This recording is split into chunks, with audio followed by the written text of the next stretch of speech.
ثابت کرتا ہے، ائمہ کی امامت کو بھی ثابت کرتا ہے، قیامت کو بھی ثابت کرتا ہے، خدا کی عدل کو بھی، سب چیزوں کو ثابت، سارے اصول دین، سارے فروع دین قرآن میں ہے۔ تھوڑی سی اگر میں توجہ دوں گا آپ کو، دوسرے بار سوال لے سکتے، ٹھیک ہے؟ اگر کوئی سوال ہو تو آپ ہاتھ کھڑا کر سکتے ہیں،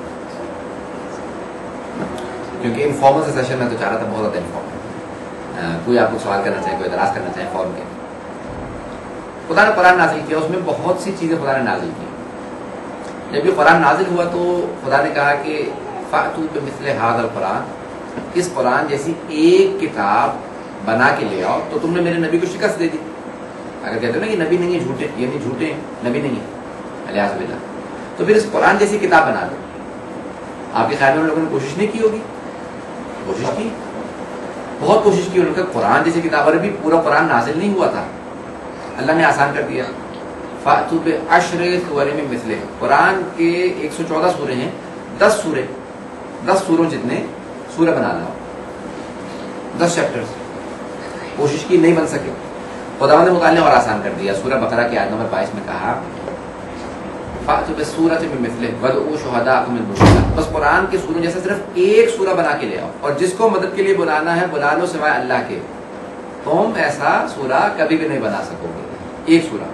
جو قرآن کا سب سے لمبا سورہ اس کا نام ہے سورہ بقرہ، اور جو سب سے چھوٹا سورہ اس کا نام ہے سورہ کوثر، سورہ کوثر۔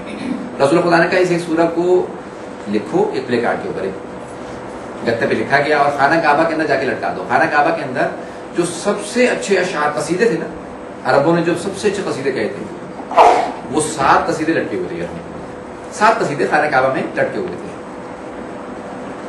امراء القیس کا بھی قصیدہ تھا۔ امراء القیس جس نے لیلا مجنون کی کہانی گھڑی ہے، جھوٹی کہانی ہے، بہت سے لوگ اسے سمجھتے ہیں، وہ عرب ایک بہت بڑا شاعر تھا، اس نے پوری کہانی گھڑی ہے، اسلام سے بھی پہلے تھا،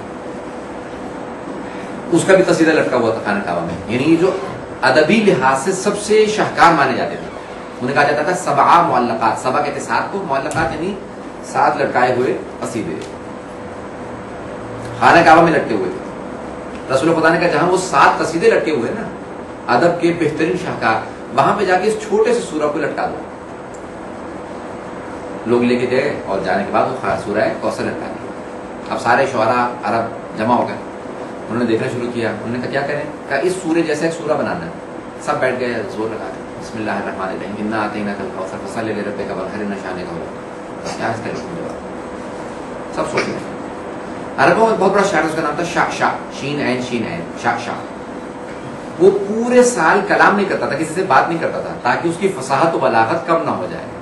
بولتا نہیں تھا، اپنے آپ کو، اپنی زبان کو روک کے رکھتا تھا۔ ہر روز شام کو چہل قدمی کے لیے باہر نکلتا تھا آدھے گھنٹے کے لیے، تو سب لوگ اپنا کلام لکھواتے تھے، جس کو لکھنا تھا کہتے تھے میرا کلام میں نے لکھا ہے، یہ شعر لکھا، یہ لکھ دو مجھے، لکھ کے لے کے آتے تھے شاہشاہ کے پاس، کیونکہ وہ بولتا تو نہیں تھا، کہتے تھے اس میں غلطیاں نکالو، وہ قلم نکالتا تھا، فوراً کریکشن کر دیتا تھا، اس میں یہ غلطی ہے، اس میں یہ غلطی۔ جب لوگوں نے دیکھا کہ ہم تو 1 مہینے سے زور لگا رہے ہیں، اس کا جواب نہیں بن پا رہا، تو انہوں نے کہا اس کو اتارو اور شاہشاہ کے پاس لے چلو۔ آئے شاہشاہ کے پاس، کہا ابھی اس کا جواب بتاؤ شاہشاہ۔ وہ بولتا نہیں تھا، اس نے پڑھا جلدی سے 1 مرتبہ، سوچا کیا غلطی نکالا، اس کو غلطی نظر نہیں آئی، پھر اس نے دوبارہ پڑھا جلدی سے، اس نے وہ غلطی تو نظر نہیں آ رہی، پھر تیسری مرتبہ پڑھا۔ جب تیسری مرتبہ پڑھا تو جو پورے سال نہیں بولتا تھا، صرف ایک پورے سال میں میلہ لگتا تھا، تو وہاں پہ وہ اپنی فصاحت و بلاغت دکھاتا تھا، اپنا کلام قصیدہ پڑھتا تھا، تو لوگ کہتے تھے کہ اتنا فصیح و بلیغ ہے، عربی بھی اتنی اچھی ہے۔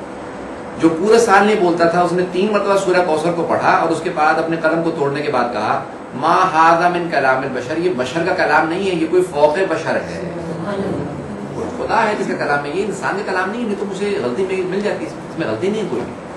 پھر لوگ عرب جو ہیں قریش سمجھ گئے کہ ہم محمد صلی اللہ علیہ وسلم کا جواب نہیں دے سکتے، جب نہیں دے سکتے پھر ان کا قتل کر دیا جائے۔ پھر اس کے بعد ہجرت شروع ہوئی۔ آپ نے دیکھا قرآن علمی، کسی بھی کتاب کو خدا نے یہ نہیں کہا کہ یہ چیلنج ہے، یہ تمہارے لیے تحدید ہے، اس جیسی کتاب بنا لو، نہ توریت کے لیے، نہ زبور کے لیے، نہ انجیل کے لیے، صرف قرآن کے لیے کہا۔ کیوں؟ یہ آخری نبی کی آخری کتاب ہے، اسے قیامت تک باقی رہنا ہے، تو اس نبی کے اتنے معجزات تھے، کوئی ایک معجزہ قیامت تک باقی رہے، تاکہ سب کے لیے ایک معجزہ ہمیشہ آنکھوں کے سامنے ہو۔ ہم کہتے ہیں نا کہ کاش نبی کے زمانے میں ہوتے معجزہ دیکھ، ہوتا کہ نہیں ہوتا؟ رسول اللہ نے چاند کے 2 ٹکڑے کیے، ایک حصہ مشرق میں بھیج دیا، ایک حصہ مغرب میں، بہت سے معجزات دکھائے، مردوں کو زندہ کیا، پیغمبر اسلام کے 24 معجزات ان کے جسم سے متعلق تھے۔ بہت لمبا آدمی جب پیغمبر کے سامنے آتا تھا تو پیغمبر پھر بھی ایک سر سے لے کے گردن تک اونچے نظر آتے تھے، چھوٹے نظر نہیں آتے تھے۔ رسول خدا کا ایک معجزہ تھا۔ پیغمبر اسلام اگر کسی بیمار کو ہاتھ لگا دیتے تھے وہ ٹھیک ہو جاتا تھا۔ لعاب دہن اگر پانی میں ڈال دیتے تھے اور کسی کو پلا دیا جاتا تھا تو وہ ٹھیک ہو جاتا تھا۔ کھارے پانی میں ڈالتے تھے وہ ٹھیک ہو جاتا تھا۔ آپ جب پانی نہیں ہوتا تھا تو اپنی انگلی سے اشارہ کرتے تھے، پانی جاری ہو جاتا تھا۔ آپ کی پیشانی سے ایک ایسا نور نکلتا تھا کہ جو دیکھتا تھا کہتا تھا کہ وہ جو دور سے لوگ آ رہے ہیں ایک آدمی کی پیشانی سے نور آ رہا ہے۔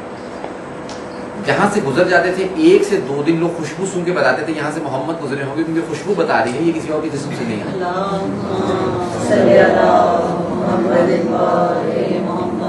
حدیث کے سامنے پڑھتے ہیں نا کہ جناب امام حسن حسین کہتے ہیں انی اشم عندک رائحۃ طیبۃ کانها رائحۃ جد رسول اللہ۔ مادر گرامی، مجھے آپ کے پاس سے وہی خوشبو آ رہی ہے جو نانا کے بدن سے آتی ہے۔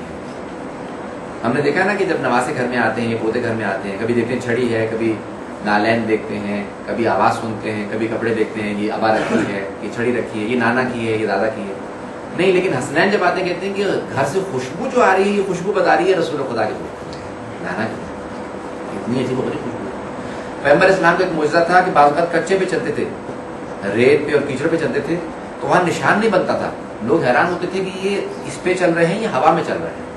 اور بعض اوقات چٹان پہ پتھر پہ پاؤں رکھتے تھے تو آپ کے پاؤں کا نشان بنتا تھا۔ جگہ جگہ آپ کو نشان نظر آئیں گے نا پیغمبر اسلام کے پاؤں کے کیسے بنتے تھے۔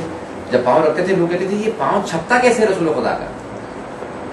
جب نکلتے تھے تو آپ کے سر پہ ہمیشہ ایک ابر رہا، ایک بادل رہتا تھا تاکہ آپ کا سایہ نہ بنے، کوئی سائے پہ پاؤں نہ رکھے۔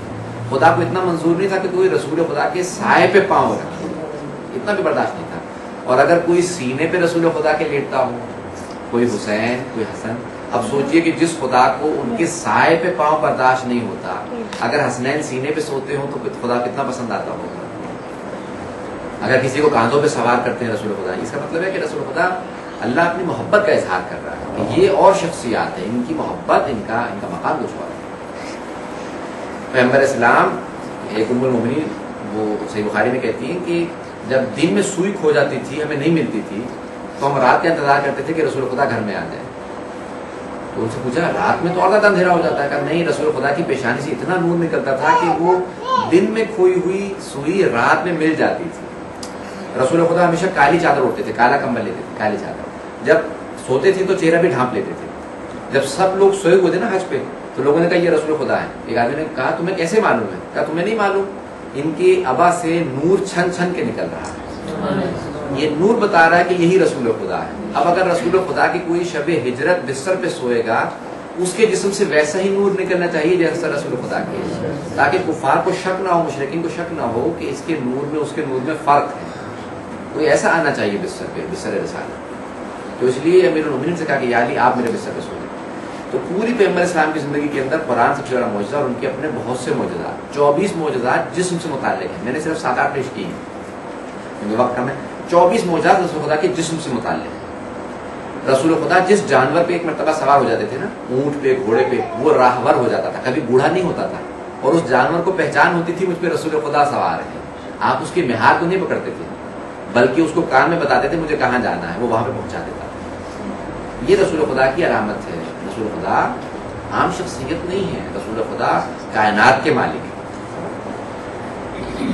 اب ان کی آل کو ایسا ہونا چاہیے، ان کے منصب پہ آنے والے کو ایسا ہونا چاہیے جو ان کے ممبر پہ بیٹھنے والا ہو کہ اس میں وہی صفات پائی جاتی ہوں جو رسول خدا میں پائی جاتی ہیں۔ علم ویسا ہو، شخصیت ویسی ہو، وہی صفات ہوں جو رسول خدا میں تھی۔ اسی لیے رسول خدا کہتے تھے کہ میرے ممبر پہ وہ آئے گا کہ آپ نے پہلے ہی دن اعلان کیا دعوت ذوالعشیرہ میں کہ جو بھی میرا اس مقصد میں کام میرا ساتھ دے گا وہ میرا بھائی ہوگا، میرا اخی ہوگا، میرا وسیع ہوگا، میرا خلیفہ ہوگا۔ تو ایک بچہ کھڑا ہو گیا 9 برس کا، یا رسول خدا میں آپ کا ساتھ ہوں، کہا بیٹھ جاؤ آئیے۔ دوسری مرتبہ اعلان کیا، تیسری مرتبہ جب اعلان کیا اور پھر تیسری مرتبہ کوئی نہیں کھڑا ہوا سوائے حضرت علیہ السلام کے، تو آپ نے کہا ہاں میں اعلان کرتا ہوں تمہیں میرے بھائی ہو، تم میرے خلیفہ ہو، تم میرے وسیع ہو، دنیا اور آخرت میں تم میرے وسیع ہو۔ دیکھیں کتنے پیارے انداز سے رسول خدا تعارف کروا رہے ہیں۔ جب مدینے میں چلے گئے رسول خدا نے ایک ایک مہاجر کو ایک ایک انصار کا بھائی بنایا، جو جیسا تھا اس کو ویسے کا بھائی بنایا، ایک مہاجر اور ایک انصار۔ مہاجر یعنی جو مکے سے آئے تھے، انصار جو مدینے میں رہتے تھے، کہا تم اس کے بھائی ہو، سیاہ خوبت پڑھو، ہاتھ پکڑتے تھے، اس کے بعد رسول خدا کہتے تھے اب تم ایک دوسرے کے بھائی ہو، اگر اس کی ضرورت ہوگی تم پوری کرو گے، تمہاری ضرورت ہوگی یہ پوری کرو گے۔ جب سب کو ایک دوسرے کا بھائی بنا دیا تو کچھ صحابہ نے مذاق اڑایا حضرت علی علیہ السلام کا، یا علی رسول خدا نے سب کو بھائی بنا دیا کسی